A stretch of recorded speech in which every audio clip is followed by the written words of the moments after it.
Я Ломага Михайло Васильович, народився 28 жовтня 1935 року в селі Проді нашого Шавського району, в сім'ї селянина. Батько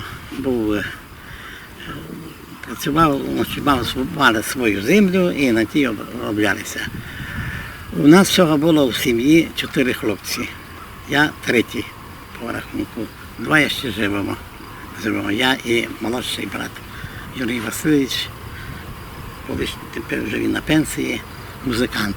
Він також закінчив Київський інститут культури, працював в Шавській музичній школі, а потім директором Вінницької музичної школи.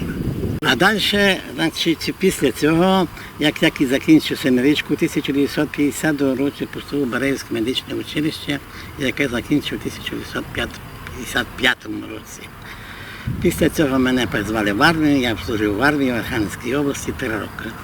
Після цього, як повернув до мобілізації, я був направлений на роботу завідуючим фельдшерським пунктом село Сільце. Після чого було ще у селі Гребля, працював і в Негрово, а з 1964 року перейшов працювати в наше село Брід, де і вийшов на пенсії. Попрацював до того. У 2000 році відкрилася амбулаторія, і я вже пішов на пенсію.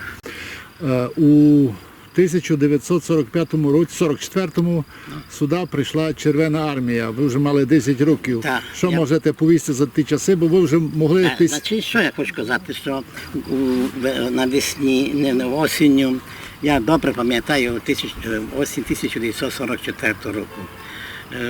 Була осінь така дощлива була осінь, холодно було, а в той час вже ми чули, що фронт приближається, і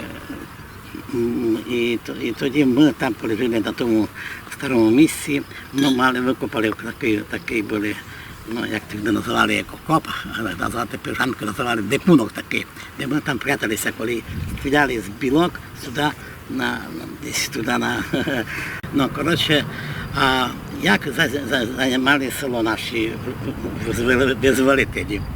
Спершу прийшли 3 або 4 чоловіки на верхах, тобто кавалеристи, зайшли, подивилися так і пішли в Варшаву. А потім приїхала машина і туди пішла на Попівську фару. На Попівську фару там був такий, тоді Піп, священик був в основному такий авторитетна людина. Вони до нього туди підійшли. І так, село 24 жовтня 1944 року, оце було, наше село визнано було від радянсько-фашистських. Ну фактично, тут ніяких таких бойових дій у нас ніяких не було ніяких бойових дій. Були партизани, тут у Чорному Потоці партизанський загін Усти Прищепи, але нас тут не стосувалося цього. Але було, знаю, що коли там запалили мадяри село, то сюди у Брід всі жителі з Підвірного Бриди прийшли на півдня, бо не мали де жити. А потім після того вже партизани відбили тих німців. І там десь коло як іти на Загаття, там така Гомба, така велика, називається Гомба гора.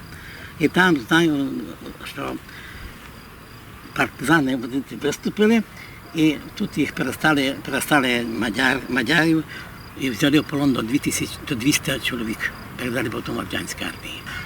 Партизани взяли були в полон мадярських солдатів. Ага.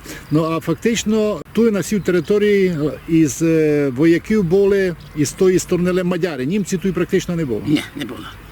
Німці були на території не лише тут Броду, а й у всіх селах. Влітку 1944 року. І у Смолговиці були, і у Чорному Потоці, і у Дешковиці, і в Загаті. Вони відпочивали після боїв. Ну, що сказати, вони до нас відносилися дуже добре, тому що Закарпаття ходило в склад Мадярщини, і вони нічого не робили. Тут ходили, попасували коні, а то було так осінню, ми їм носили сливи, вони не давали шоколад. Цукор давали нам їсти. А ми зарадували, а вони сміялися. А були ще тут, коли були німці тут у нас, та знаю такий випадок. Мали коні, там були, у нас на старовині, де ми жили, там були коноплі такі, знаєте, кожна сім'я коноплі сіяла. Туди ще то не було брядно. Та де, хто знав. І коні перейшли тут через коноплі. А моя мамка каже, Боже, каже, що буде? Каже, пропали мої колопні, що я буду ткати? А він каже, там власовці були, вони були одягнені. Вони кажуть, мамаша, не безпокойся, Сталін прийде, забере все. Вже знали вони тоді, що Закарпаття буде під Радянським Союзом. Власовці, а вони власовці були у составі Мадярської армії? Не, німецької. Німецької. Далі, німецької, Мадяри. Знаємо, що було. Тут вони були, потім вони були за місяць, може більше, і потім раз вночі по тривозі забрали їх. І полишали, і коні були, полишали були одіяла, такі вже армійські. Так. Ну, добре, а це брали із вашого села, це знаєте, що воювали із вашого села у Мадярській армії? Так, всі переважна більшість людей були мобілізовані в Мадярську армію та воювали.